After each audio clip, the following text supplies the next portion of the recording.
Usually you're swinging flies downstream. So you basically are roll casting and then swinging flies across the current. Originally developed for salmon and steelhead fishing. Pretty recently, people started to use it for trout fishing. Super effective way to catch fish, especially in Southeast Idaho. So yeah, this kind of is just more about like trout spey. So originally it's salmon and steelhead fishing, and then trout anglers decided that it'd be super useful, and so they took it and they adapted it for trout fishing. And so that's why we have rods like this one that are like, you know, lighter and usually shorter than the steelhead and salmon rods for sure.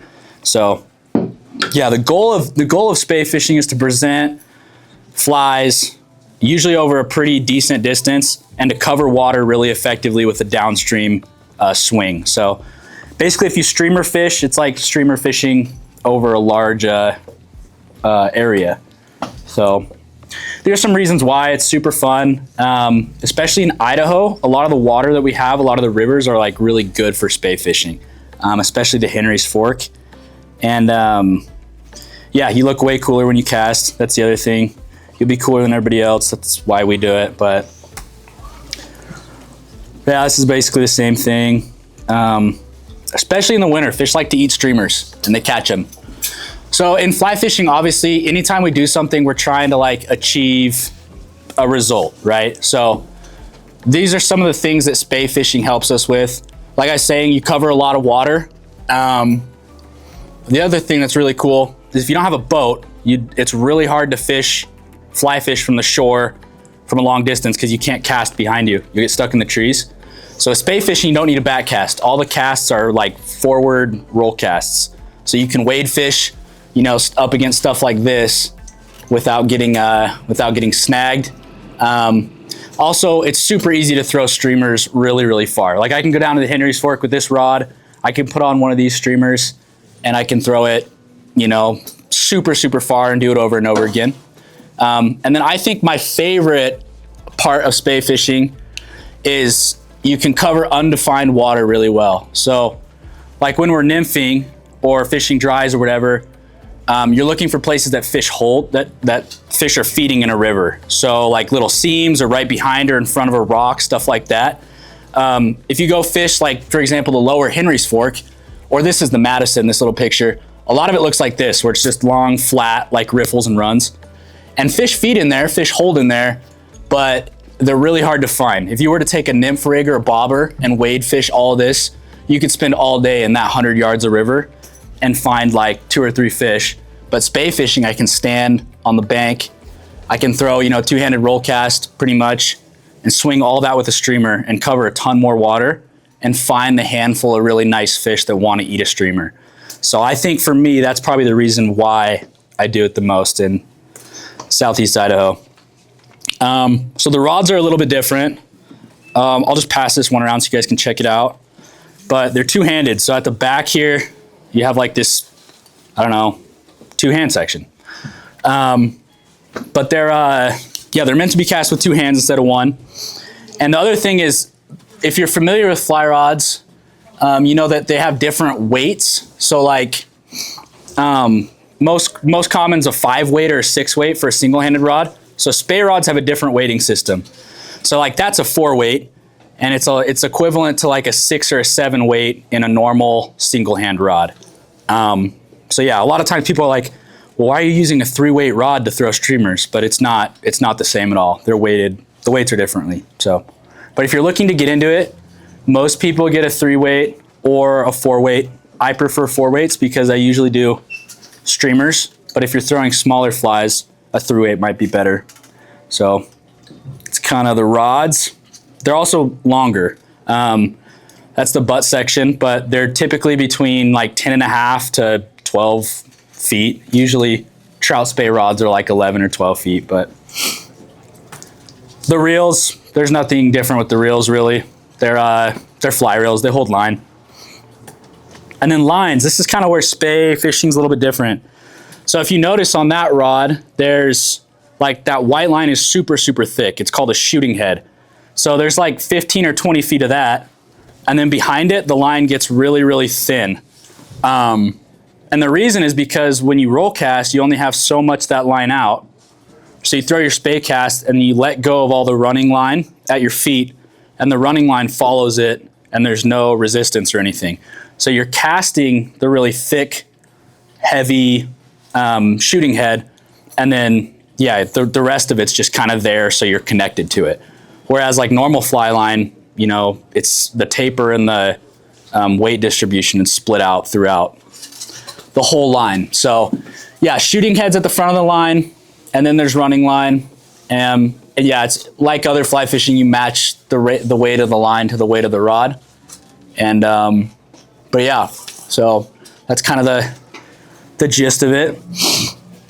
Flies, this is my favorite part. I tie flies commercially. I love flies, so I love Spey flies. They're really neat. But yeah, you can come look at them in a minute. But a lot of Spey flies are tied with like an intruder hook. So it's a hook hanging off the back that's tied on braid or like wire. But you can honestly fish like the same flies that you'd be fishing with a normal single hand rod on your Spey rod. So probably the two most popular ones are wet flies, like soft tackle wet flies, and then any type of streamer. You know, and so it's pretty simple. I mean, I think people complicate Spey fishing a lot, but really all you're doing is just covering a lot of water with a swung fly, and that's why it's good. It's super simple. Questions? Okay. I don't know. I would rather like we talk instead of me just talking. I don't like just talking. Yeah. I know a couple. Yeah, that's awesome. Perfect. So if you're Spey fishing and you're swinging for the most part, when you're trout Spey fishing, do you want to do like similar streamer tactics sometimes, like twitching streamer stuff, or do you just want to swing? Definitely. And real quick, I actually did forget. So at the end of after your shooting head, you have a sink tip, or else your flies won't get down. You cannot tie your flies to that like white stuff. Doesn't work. Does not work. But yeah, so like when I swing flies, I'll cast. You basically cast either straight across from you or like quartering downstream at like a 45-degree angle, and then it sinks and you let it drift. And yeah, I'll twitch the rod a little bit, or you know, you can even just pump the rod and it moves your flies. But yeah, kind of like in slower water, I'll just let it swing super slow, or in really cold water. And then in the summer, usually or hotter water, I'll put a lot more like action on it and move it faster, because they're willing to move more for sure. Yeah. Yep. Does that kind of answer your question? Yeah. Sweet. And then I guess just more of like a personal question. Did you start out Spey? Like, did you? You scared me. So I'm actually not like, I love Spey fishing, but I'm not like a super great. There's guys that know so much more about it or so much better about it. I just started normal fishing, like normal fly fishing. And I still do a lot of that still. I do a lot of nymphing. I love fishing dry flies for sure. But I think my favorite way is probably Spey fishing. But no, I didn't start with it, no. So, yep. How did you get into it? I don't know actually. Oh, I do know. Okay, so I moved to Idaho, and I was on Facebook Marketplace, and there's this guy that like posted actually it's this rod. I don't know where it went, but Austin's got it. And he posted it for like really cheap, and I was super confused, and he was up in Bozeman, and I called him, and he answered the phone, and he was like, "Hey, what's going on?" Just like wasted. And so he sold me a Spey rod for like $50, but I drove up to Bozeman and bought it. So that's how I got into Spey fishing, because some inebriated fella posted his fly rod for too cheap. But yeah, so I just literally bought one and then started doing it, and I've just done it a bunch. So yeah, I think I just found it online and decided I wanted to do it. So yep. Other questions, please? Yeah. Do you have to use a certain type of string? Yes. So yeah, it's that really thick white string on that reel. And then you put this skinny black string on there. And then after it, you put see-through string. So the fish can't see you when you get them. It's pretty slick, huh?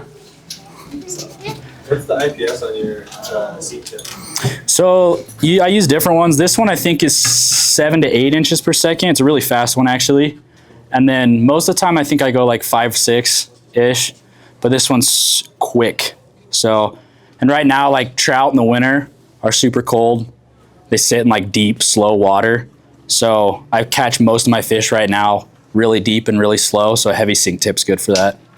But yeah, I like the airflow ones. Like airflow, I think they call them a poly leader. So they're not like a true sink tip, but yeah, I like those a lot. Are you mending at all to help slow down the swing? Yeah. So especially this time of year, but like I'll cast, most of the time I quarter downstream and swing, but like right now I'll cast straight across and I'll throw a huge mend in it and let it sink for like 5 or 10 feet. And then I, come tight to it and kind of swing it through the run. So yeah, but you can still find fish swinging it really fast. Even when it's cold, there's some fish that are just super amped up for whatever reason. Yeah. But I see most of your flies are weighted. You got yeah, especially right now. I'm fishing a lot of like, dumbbell eyes or tungsten. And yeah, most of the reasons because it's the winter and the fish are kind of slower and deeper. But in the summer, I'll fish unweighted flies or little soft hackles that look like, yep, for sure. Do you have to use a short rod? So I use a pretty long rod. That's only half of it. Yeah. So this is the other half. So it's 10.5 feet long. It's the size of the dad's rod. Yeah, it's like almost as tall as I am. So yeah, awesome. Any other questions? Would you ever throw a nymph rig on there or no? Yeah, why not? I mean, so in the summer when bugs are hatching, you can swing soft hackles because they look like emerging insects. Yeah, you can throw like a couple nymphs or a couple soft hackles on it and swing it, kind of just whatever. If they want a moving fly, you can use a Spey rod for sure. But technically this is a switch rod, so you can use it to like indicator fish too, but I don't think I've ever used it for that. So, yep. It's a little too heavy. I prefer to use like Euro rods and stuff that aren't as heavy and stuff, but awesome. Anything else? Yeah. What are some good questions to ask? Oh my goodness. It's like an Uno reverse type deal. I don't know. I think most questions people have are hard to like talk about in a condensed setting because a lot of it's like, well, what rod and reel and what grain line and all this, but it just depends so much. So if you really want to get into Spey fishing, there's like good YouTubes and stuff that kind of go more into like the specifics. But yeah, I don't know. I'm going to be thinking about that for a minute. I'll get back to you. That's funny. You say What's that? That's funny. World Dance? No, I'm not taking World Dance. No. I knew we'd get that question. That's funny. Okay, awesome. Well, come check out these flies and stuff. Thank you guys so much for coming. That's all I have. If you have any other questions, let me know. Or you can always DM me or text me. Or I'm here most days in the back. So awesome. Thank you guys so much. Appreciate it. Come look at the flies. They're cool.